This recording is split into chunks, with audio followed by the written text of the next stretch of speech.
Oi, gente, tudo bem? Voltamos então depois da prova agora para o plano semanal 5.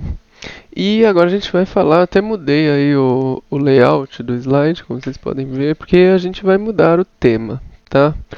A gente estava até agora falando de procariontes, agora a gente vai falar de eucariontes, certo? E para começar a falar dos eucariontes, eu quero retomar um pouco do que a gente já tinha falado sobre como o DNA está organizado, tá? A gente tinha dito, né, que o DNA ele vai estar organizado lá no nosso núcleo, certo? Porque os eucariontes eles têm núcleo organizado. E aí a gente vai ter dentro do núcleo o que? A tal da cromatina. E a cromatina ela é um estado de condensação do DNA. A gente tinha conversado já sobre isso.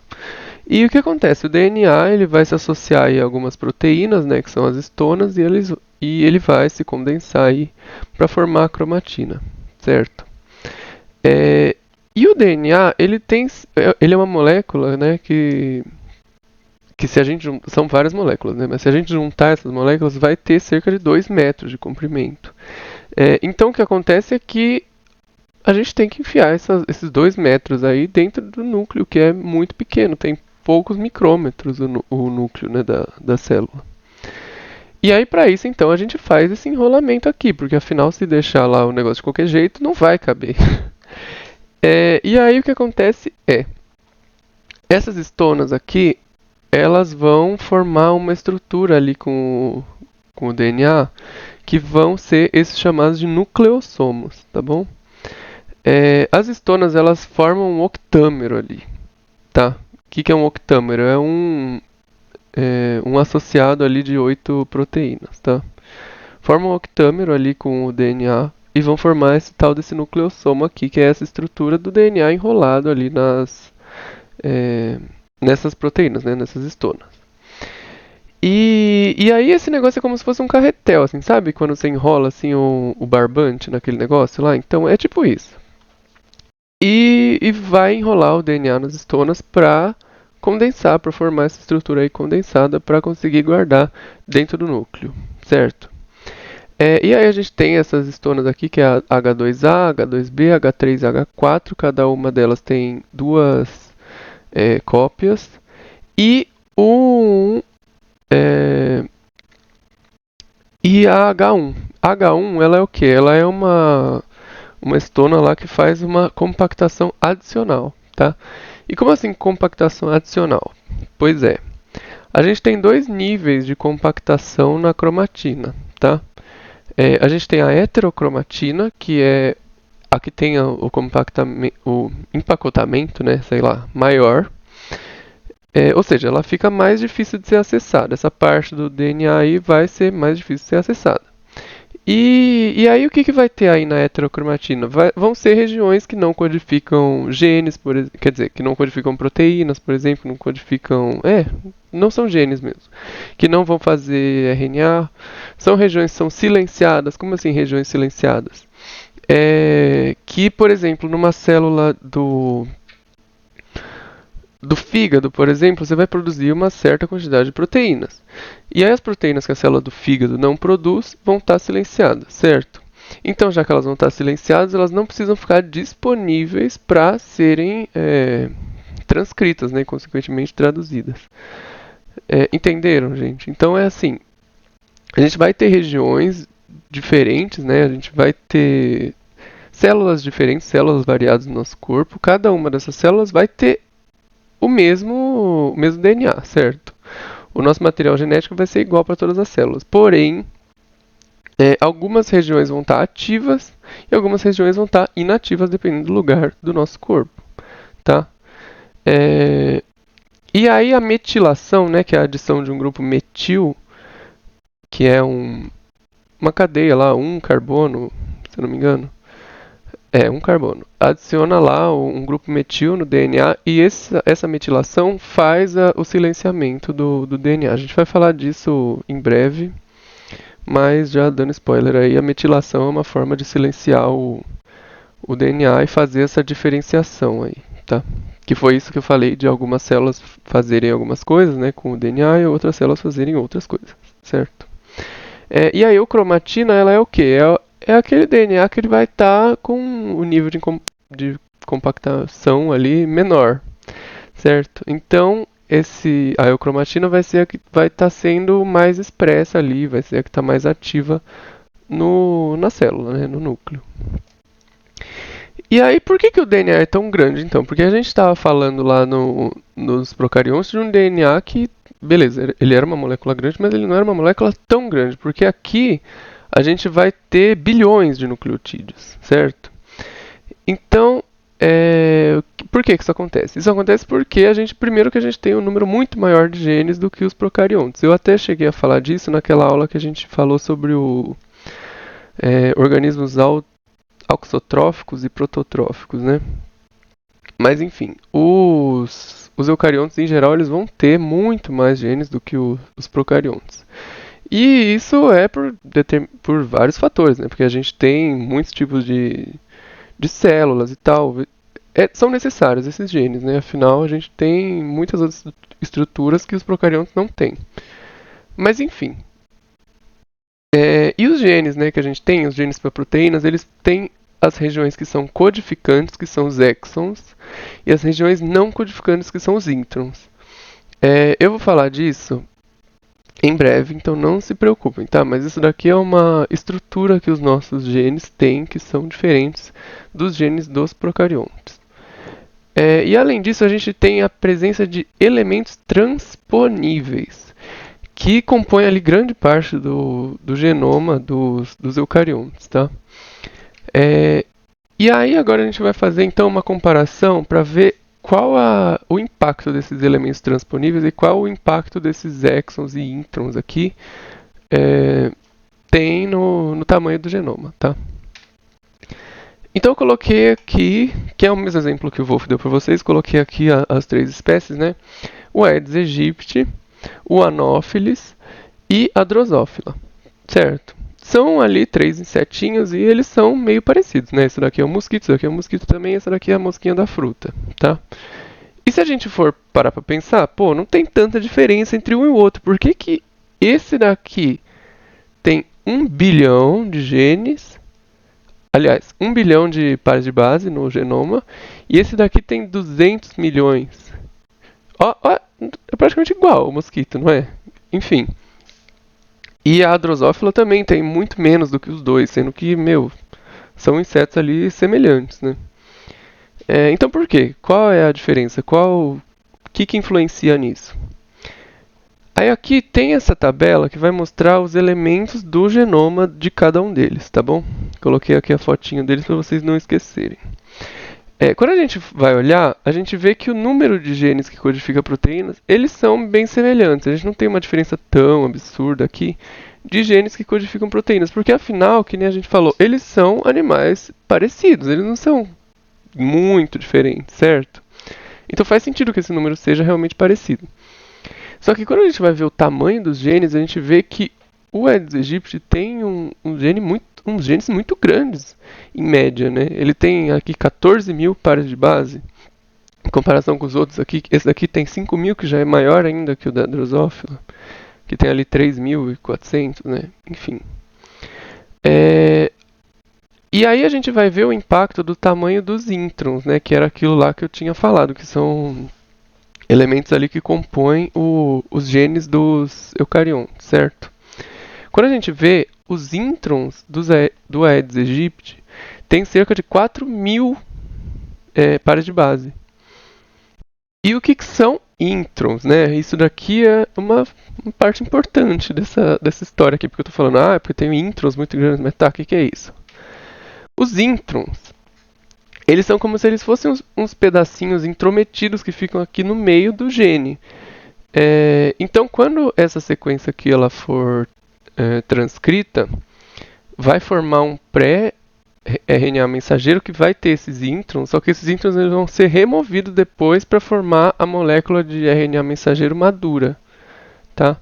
Então o que acontece? Esses introns, por mais que eles não fiquem na molécula final de RNA mensageiro, elas estão ali no meio do gene e elas, consequentemente, implicam num aumento muito grande dessa sequência, tá? E eles não são traduzidos, porque afinal eles vão ser removidos ali antes da formação de uma molécula madura, né? E a remoção desses introns acontece por meio de um processo de splicing.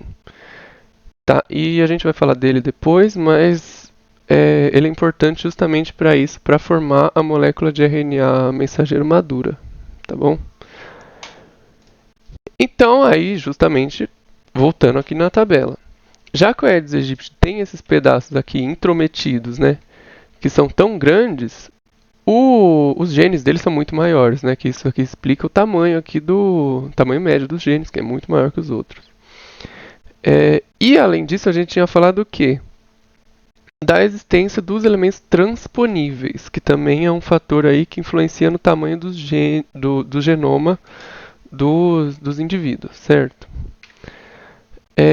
E os elementos transponíveis, eles podem compor até cerca de 43% aí do genoma, que é o exemplo dos seres humanos, tá? Então os elementos transponíveis, eles são grande parte ali do genoma dos eucariontes, tá? E eles têm, consequentemente, um impacto muito grande aí no tamanho do genoma, certo? E aí, o que são, né, os elementos de transposição? Eles são os tais dos transposons, tá? Que a gente vai falar daqui pra frente. E eles são basicamente trechos do DNA, ó. Coloquei aqui destacado. Isso aqui é uma representação bem básica, tá? Que é um trecho do DNA que ele pode ser inserido em outro trecho do DNA. Seja no mesmo cromossomo, seja em outro cromossomo, seja em outro lugar qualquer, tá? É aleatório? Não, não é aleatório, mas cada um tem o seu lugar para entrar, tá? Ele vai basicamente sair do lugar onde ele está ou ser copiado do lugar onde ele está para ser inserido em outro lugar, tá? E aí o que eles podem fazer quando eles entram ali no meio de outro gene? Eles podem gerar uma mutação, eles podem silenciar esse gene, fazer com que ele não consiga transcrever ali uma molécula de RNA mensageiro. Eles podem também aumentar ou diminuir a expressão de um gene, fazendo a tal da regulação da expressão gênica, né, que a gente tinha comentado. Ou seja, os transposons, né, os elementos de transposição, eles fazem essa mudança e quando eles entram ali em outro gene, eles vão ter efeitos variados e vão mudar o efeito desse gene, tá? Vão mudar ali o funcionamento do gene que ele entrar, tá bom? Enfim, aí a gente tem dois tipos de elementos de transposição e dois tipos de transposição, consequentemente.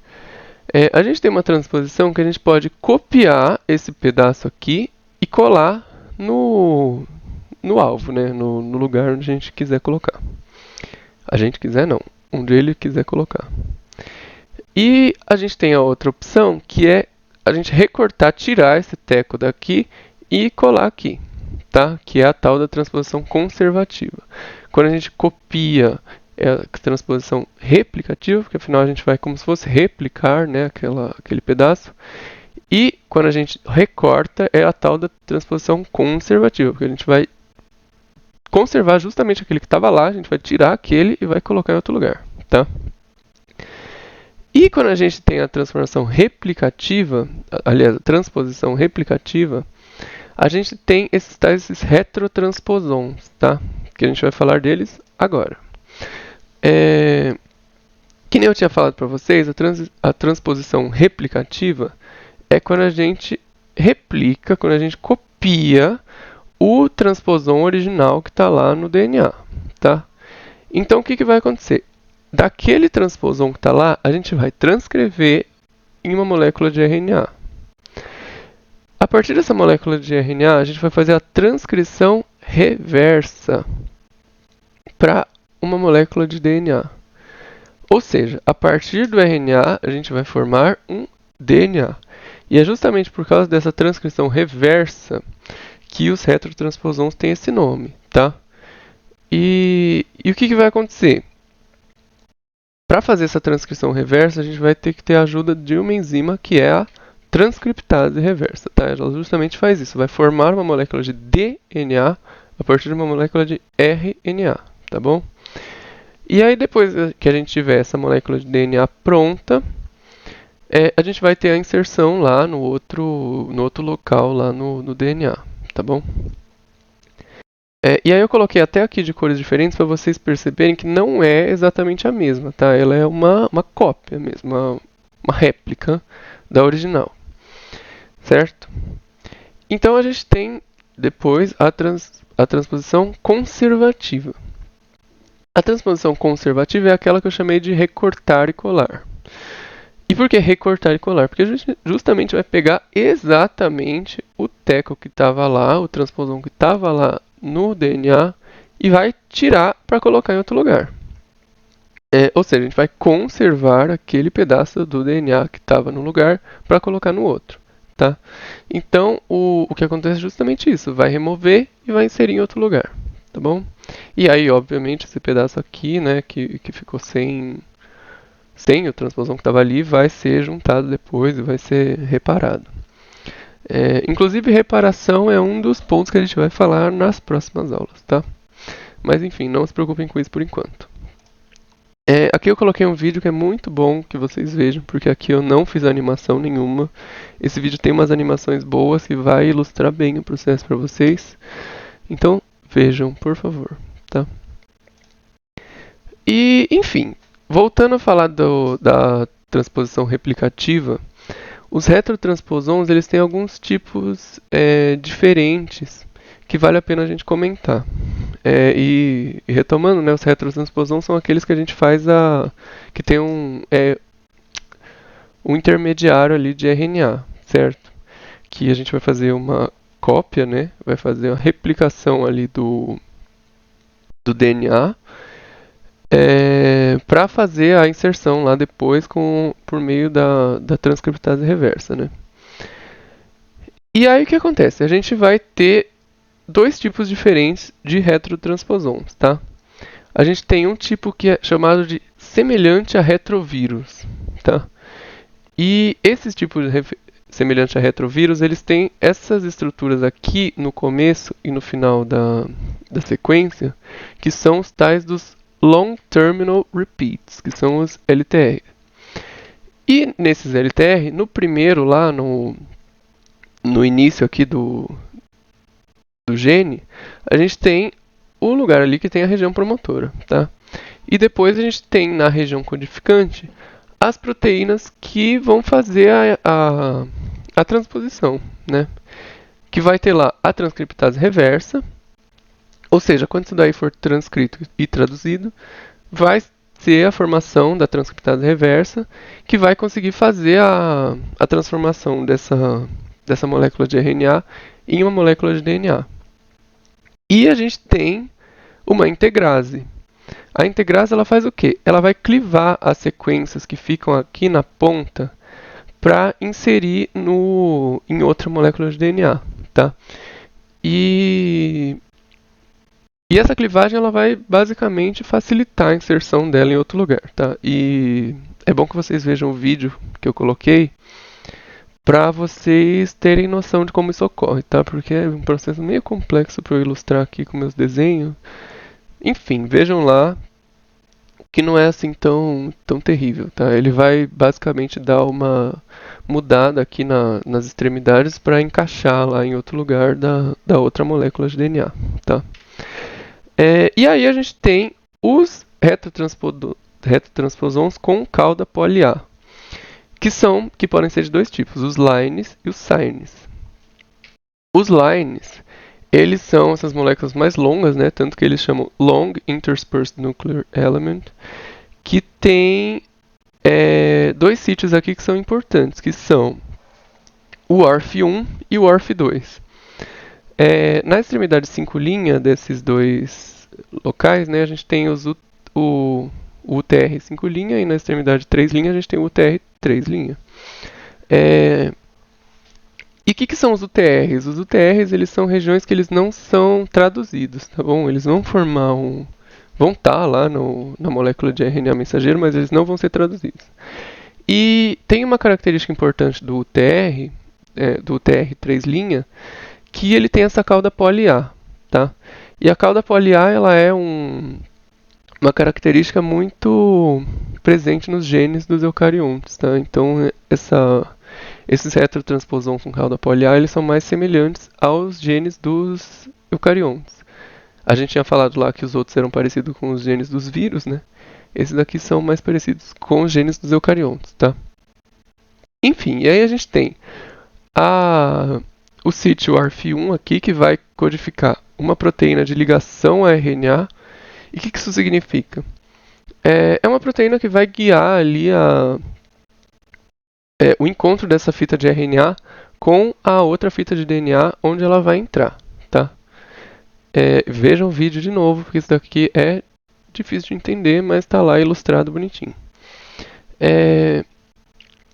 E o ORF2 vai ter uma transcriptase reversa, que é aquela que vai transformar a fita de RNA numa fita de DNA, e uma endonuclease. O que é a endonuclease? É uma enzima que vai fazer um cortezinho no DNA para que essa molécula aí que vai ser formada nesse transposon consiga entrar no DNA, certo? Porque para entrar tem que fazer um corte, ele tem que abrir o DNA de alguma forma, certo?